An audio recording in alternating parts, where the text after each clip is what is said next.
From Wish TV and the All Indiana Podcast Network, this is the News 8 Daily 8 Podcast with Wish TV's Kylie Conway. A Wish TV News 8 update. Hi, I'm Kylie Conway, and this is your News 8 Daily 8 for Tuesday, January 18th. Sunshine is making a comeback today. Our Storm Track team tells us that the best day of the week is today. We'll warm up nicely to the low to mid 40s before a big cool down later this week.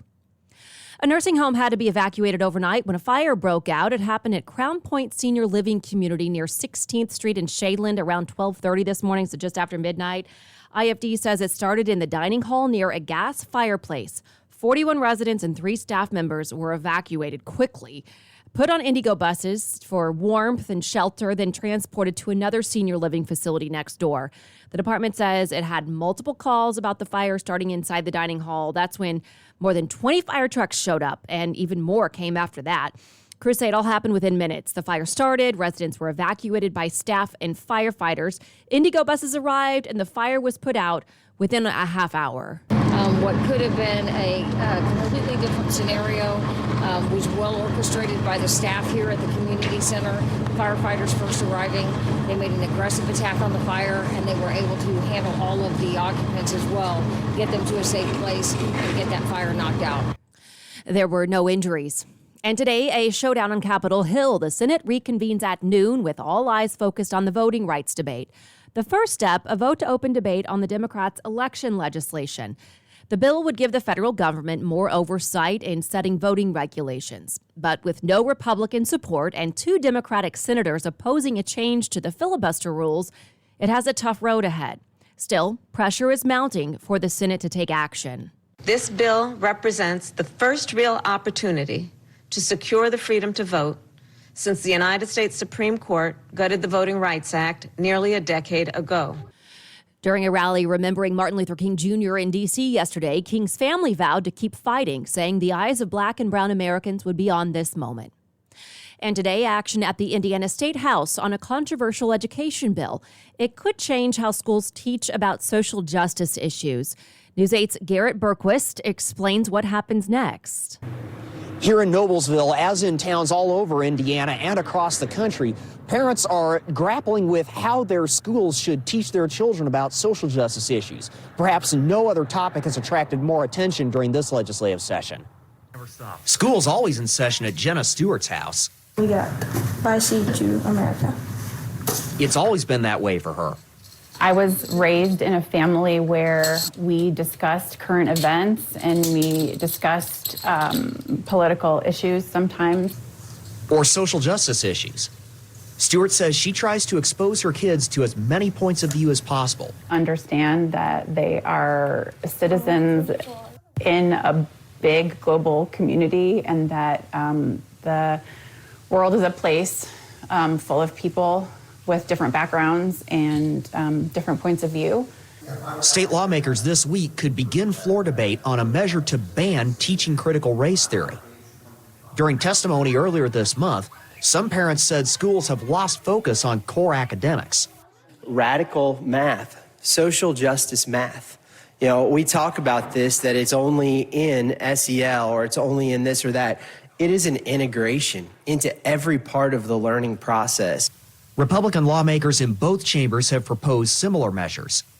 Senate leaders killed that chamber's version after Senator Scott Baldwin's comment that teachers should be neutral when teaching about Nazism. Baldwin has since apologized and said he should have worded those comments differently. The House version is still moving. Stewart spoke against it during a public hearing last week. She says it could jeopardize opportunities for students, like her son's Zoom call in history class with civil rights icon Ruby Bridges. So I was very enthusiastic when I found out that they were having a Zoom call with Ruby Bridges, and I actually contacted the teacher and asked if parents could join, and I was told no, unfortunately, but I thought it was a wonderful opportunity. Stewart plans to continue talking with her children about social justice topics and current events. She says the way to address them in schools is to meet them head on, not hide from them. So once again, the Senate version of this bill is officially dead, but the House version is still up for debate, and it is currently scheduled to come up for its first floor debate on Tuesday. In Noblesville, Garrett Bergquist, Wish TV, wishtv.com, and follow us on Facebook. Also today at the State House, high school students are set to rally. The group calls itself Confront the Climate Crisis. Organizers say at least 150 students will be there from 11 to 1.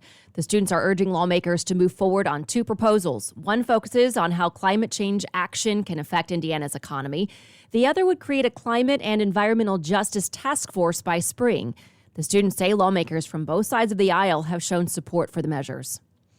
And today, your chance to weigh in on the future of government in Indianapolis. The City County Council hosts the first of 9 public forums called Your Voice 2022. The forums are designed to get input on required redistricting, which will redraw the areas that each counselor serves. Every township will host a forum. Today's is in Washington Township at the Nora Library at 86th and Guilford. It runs from 5:30 to 7:30. Schools across the state are changing their plans because of COVID-19.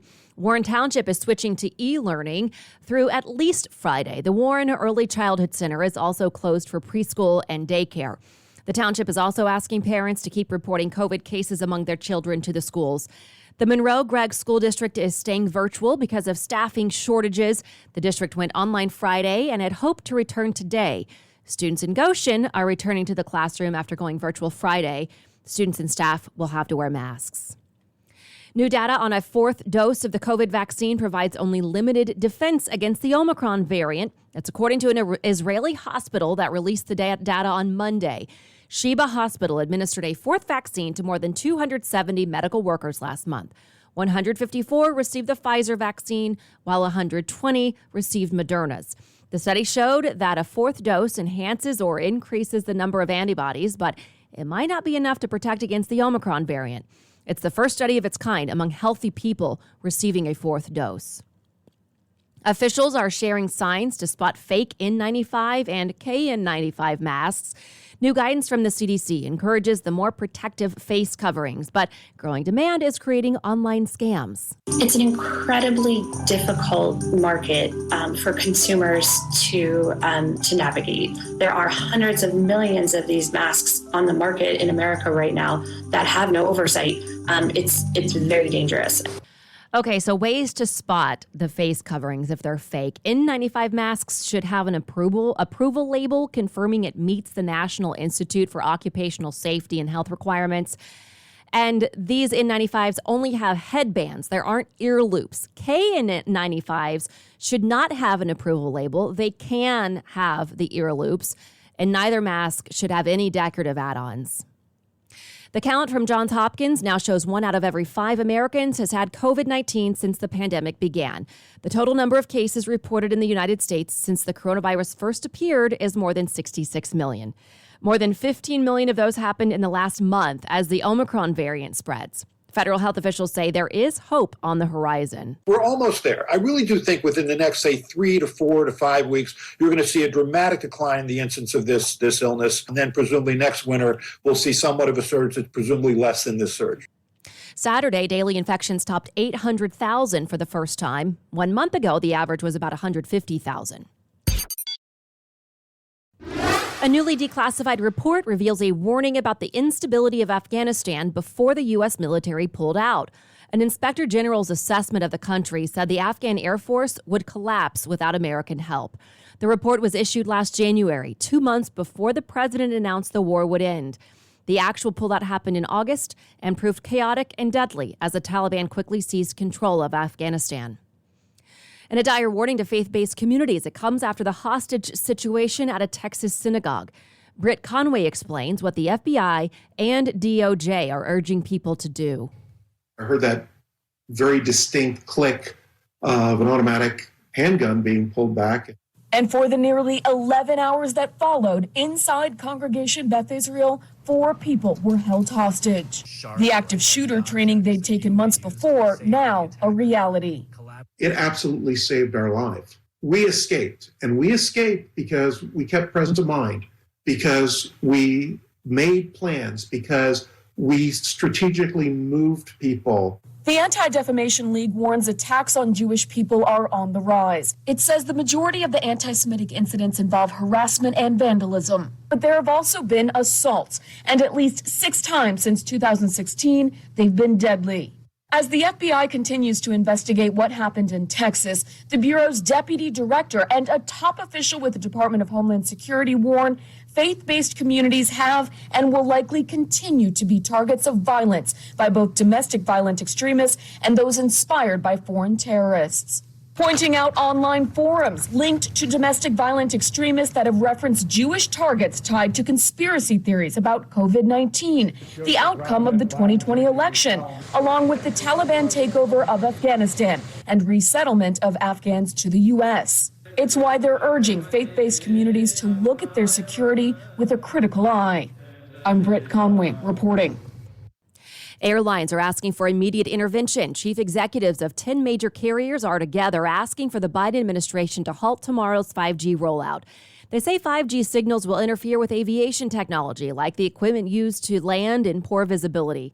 AT&T and Verizon agreed to a 6-month plan to reduce interference at 50 airports, including Indianapolis International. But the air carriers say many FAA restrictions are still in place that could snarl travel and shipping worldwide.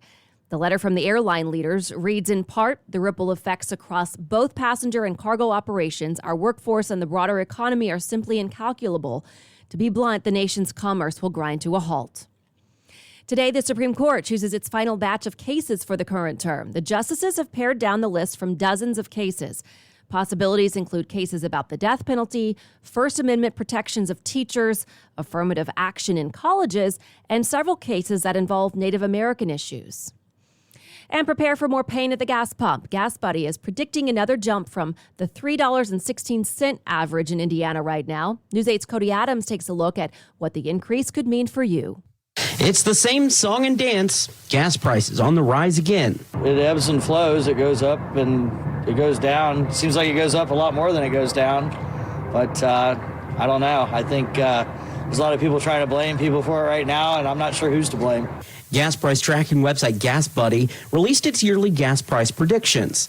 They anticipate prices to reach an average of nearly $3.50 and say $4 is not out of the realm of possible. Like $4 for gas, that's too high. So then people going to get frustrated, and then like people who don't have no money, they won't be able to get to their job. So then they'll be at home, stuck, can't go to work, can't make no money. The rise in prices is frustrating for some. Like $2 is good. Especially like in this neighborhood, $2 should be good enough for gas because, you know, some people don't got enough money, so people be putting $5 in their gas tank. So $4 would be, that's too much. Others say they have to get gas no matter the price. It probably sounds crazy and irresponsible, but I literally don't even look. If I need gas, I get gas. You know, I'm not the one that's like, where's the cheapest gas at? Let me go to this gas station. No, I don't go out my way. I go to certain gas stations and I just get it. But analysts with Gas Buddy say $4 a gallon isn't necessarily all bad news. They say it points to a stronger economy and a rebound from the toll COVID-19 has taken. But it does leave buyers feeling the pain. It's more than you want to pay no matter what they charge.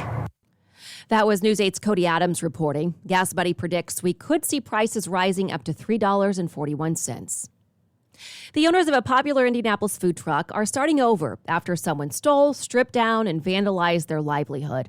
We met up with Jumbo Jive Turkey Legs food truck co-owners yesterday, brothers Dwayne and Carrie Boyd. They say there's not a lot left inside the truck, and it was a mess. They say somebody stole the truck about 2 weeks ago from near Fountain Square. It was found a few days later, but with thousands of dollars worth of equipment missing. Our refrigerator, and they took our generator, which powers the whole truck, and it was actually mounted on there. So, like, they had to really have some heavy-duty equipment, like cutting and fire to get it off. Dwayne Boyd says he had insurance, but that it doesn't cover everything inside the truck. He says he and his brother will have to pay out of pocket to replace most everything stolen. No arrests have been made, and as Boyd says, be looking for a strong comeback. A kilometer-wide asteroid is set to fly by Earth today. NASA says it discovered the asteroid in 1994 and has been tracking it ever since. According to the agency, it will safely pass the Earth some 1.2 million miles away, moving at more than 47,000 miles per hour. NASA projections show this is the closest it will be to Earth for the next 200 years. The flyby is expected at 4:51 this afternoon. And according to earthsky.org, if skies are clear enough, you should be able to easily see the meteor with a backyard telescope. And our meteorologists say that there is a really good chance today is the best day of the week that this could be happening for us. While we will have some cloud cover, there will be breaks in the skies. After announcing Crackers Comedy Club was shutting down for good, the owner now says it will reopen. Ruth Ann Herber says she was able to work out a deal with the landlord and expects the club to reopen as soon as next week. Crackers has been around for 4 decades. It's been at 5 different locations. It's currently downtown on Delaware near Ohio Street. The club has hosted a number of stars before they became famous, including Jay Leno, Ellen DeGeneres, and the late Bob Saget. To the Pacers now, a 5-game road trip starts with another stumble. Offense was not the problem. 7 Pacers scored in double figures, led by Karis LeVert's 26. Domantas Sabonis had his 30th double-double of the season. The issue was defense. Neither team showed much in a high-scoring shootout. Indiana never led, but got a very close at the end, and it fell 139 to 133. The Pacers stay in L.A. to play the Lakers tomorrow night at 10:30 our time.